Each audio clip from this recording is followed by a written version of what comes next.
Welcome back to the Daily Dope Show. I'm Brando, your weed commentator for this segment, I guess. Actually, I'm the only one that works here, so if you would like to make a video, let me know. I mean, it's not that hard to do.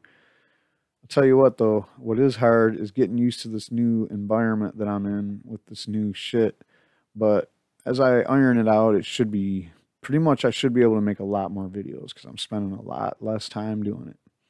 So here we have a good update for a clip I did not too long ago. And this is kind of part of an ongoing series now, the Suing Sessions series, because we have some very brave people suing the government to say that the CSA is just unconstitutional. And cannabis being a Schedule 1 is a fucking joke. So what the update is all the dismissals have been churned down by the judge. Let's go ahead and read it. For the very first time in history, the United States government will have to answer to the judiciary about the scheduling of cannabis and its unconstitutionality. Jeff Sessions, the DEA, and the DOJ will all have to stand trial according to the judge overseeing their case. This is the first time that a trial to legalize cannabis has proceeded past the normal attempts at dismissal. All of the defendants have to get recorded depositions. This is great news for the plaintiffs in the case, which include an Army combat veteran, Joe Bellin, former NFL player Marvin Washington, 11-year-old Alexis Bortel, who uses cannabis to treat her epilepsy, Jaeger Coat. And remember, the story said she is now 2 years seizure free. The developments are also welcome news for cannabis advocates around the country. If this lawsuit is successful, it would mean the scheduling of cannabis will be ruled unconstitutional and completely descheduled federally. Some of the best quotes from the 80-page filing in federal court can be found below. Quote, despite the relatively recent stigmatization of cannabis in the United States as a supposed gateway drug used primarily by hippies and minorities, there is a long and rich history of people from virtually every part of the world using cannabis for medical, industrial, spiritual, and recreational purposes, the suit reads.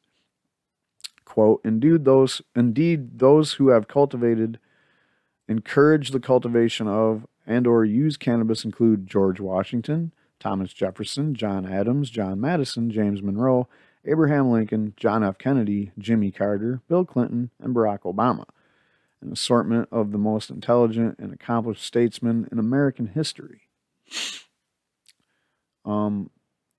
This is the NFL player too, by the way, Marvin Washington here. Here's Joe Belson, United States Army.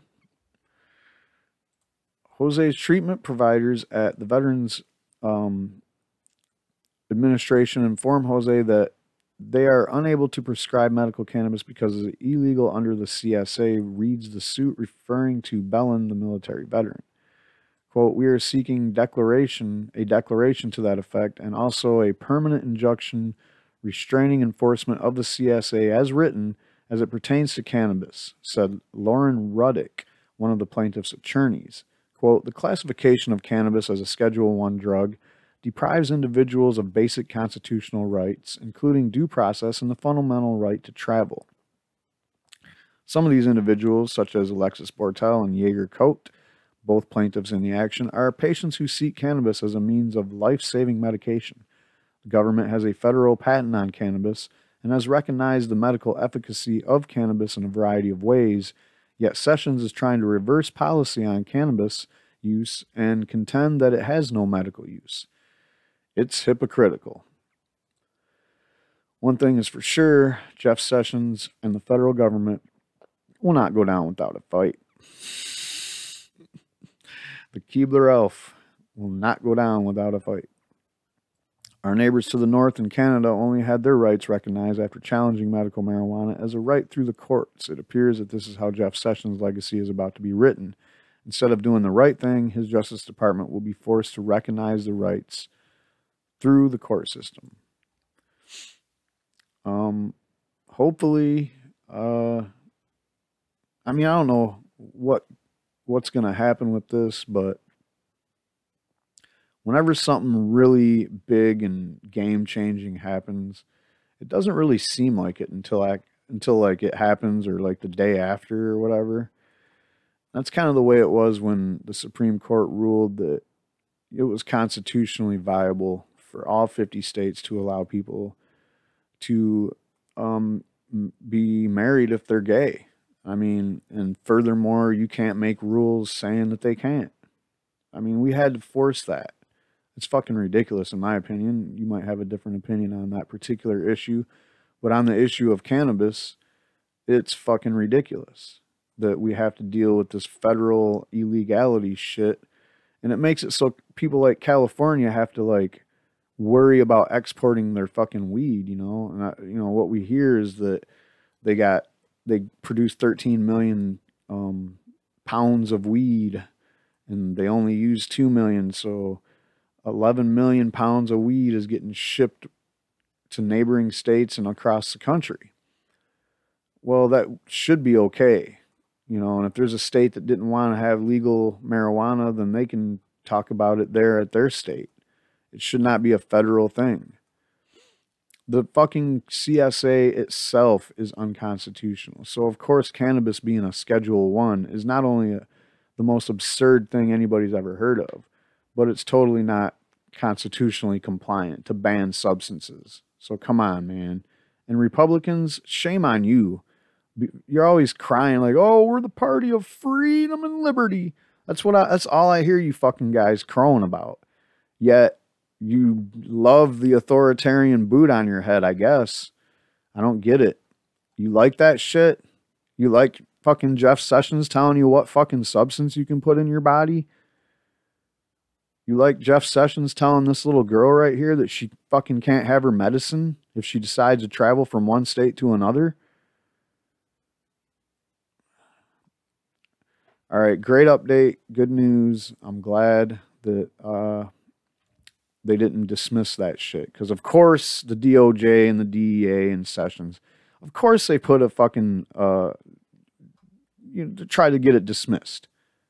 And I'm thinking probably in more than one way.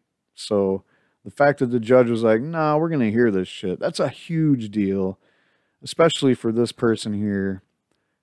This is probably one of the bravest things I've seen in a while. You got an 11-year-old girl suing fucking Jeff Sessions. Mr. Hard-ass, like, dare guy. All right. So, yeah, if you like this channel, subscribe, because this story was an update. And there's many other updates that happen all the time.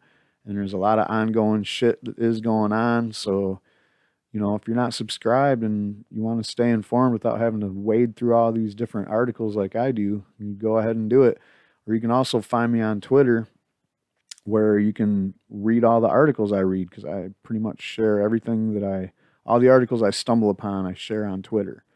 So it's just at the Daily Dope Show, but take the O out at the end.